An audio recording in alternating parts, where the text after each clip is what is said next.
శీతాకాల సీజన్ కావడంతో గన్నవరం ఎయిర్‌పోర్ట్‌కు సంబంధించిన విషయంలో దట్టమైన పొగమంచు కారణంగా అనేక విమానాలు రద్దవుతున్న పరిస్థితి నెలకొందని చెప్పాలి. గత నెల రోజుల కారణంగా విమానాలు దాదాపుగా చాలా ఎక్కువ సంఖ్యలో రద్దవుతున్న పరిస్థితి. ప్రస్తుతం గన్నవరం ఎయిర్‌పోర్ట్ వద్ద ఉన్నాము. చూడొచ్చు మొత్తం కూడా పొగమంచు గన్నవరం ఎయిర్‌పోర్ట్ మొత్తం కూడా కమ్మేసినటువంటి పరిస్థితి. రన్‌వే కూడా కనిపించని పరిస్థితి ప్రస్తుతం గన్నవరం ఎయిర్‌పోర్ట్‌లో ఉంది. దాదాపు 7 గంటల ప్రాంతంలో ప్రస్తుతం మన సిచ్యువేషన్ చూస్తే ఏ విధంగా ఉందో చూడొచ్చు. మొత్తం కూడా పొగమంచు కప్పేసి ఉంది. ఎయిర్‌పోర్ట్ మొత్తం కూడా ఈ విధంగా దట్టమైన పొగమంచుతో కప్పేసి ఉన్నటువంటి పరిస్థితి.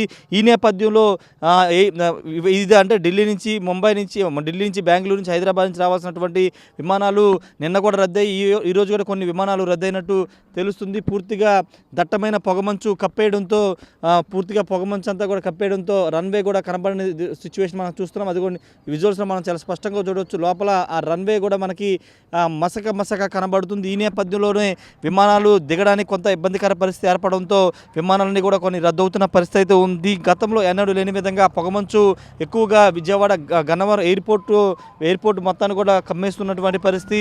చుట్టూ ఎక్కువ పొలాలు అంటే వ్యవసాయ భూములు ఉండడంతో ఆ పొగమంచు ఎక్కువగా కమ్మేస్తున్నటువంటి పరిస్థితి. గతంలో కూడా ఇబ్బందులు ఉన్నప్పటికీ ఇప్పుడు ఇది కొంత ఫ్లైట్స్ రద్దీ ఎక్కువగా కూటమి ప్రభుత్వం వచ్చిన తర్వాత విమానాల రద్దీ పెరగడంతో ఉదయం నుంచే ఫ్లైట్లు రావాల్సిన పరిస్థితి. ఈ నేపథ్యంలో పూర్తిగా పొగమంచు కమ్మేయడంతో ఫ్లైట్స్ అన్నీ కూడా రాలేని పరిస్థితి ఏర్పడుతుంది. మొన్న ఒక ఫ్లైట్ అయితే ఢిల్లీ నుంచి వచ్చే ఫ్లైటు గాలిలో దాదాపు 5-10 నిమిషాలు చక్కర్లు కొట్టింది. రన్వే కనబడక తిరిగి ల్యాండ్ అవ్వడానికి ప్రాబ్లం రావడంతో తిరిగి అది హైదరాబాద్లో ల్యాండ్ అవ్వాల్సిన పరిస్థితి కూడా ఏర్పడింది. నిన్న కూడా ఢిల్లీ నుంచి అదేవిధంగా బెంగళూరు నుంచి వచ్చే ఫ్లైట్స్ కూడా నిన్న రద్దయిన పరిస్థితి. ఎయిర్ ఇండియాతో పాటు మిగతా ఫ్లైట్స్ అన్ని కూడా రద్దు చేసిన పరిస్థితి. దాదాపు 9-10 గంటల వరకు ఇదే పరిస్థితి ప్రస్తుతం గన్నవరం విమానాశ్రయంలో అయితే కనబడుతుంది. పూర్తిగా రన్వే కూడా కనబడిన పరిస్థితి మనకి ఎక్కడి నుంచి చూస్తున్నాం కదా. ఈ ఎయిర్పోర్ట్ బ్యాక్ సైడ్ ఉన్నటువంటి ప్రాంతం మొత్తం కూడా ఎక్కడ కూడా ఎయిర్పోర్ట్ ఆనవాళ్ళు మనకి ఎక్కడ కూడా మనకి కనిపించిన పరిస్థితి.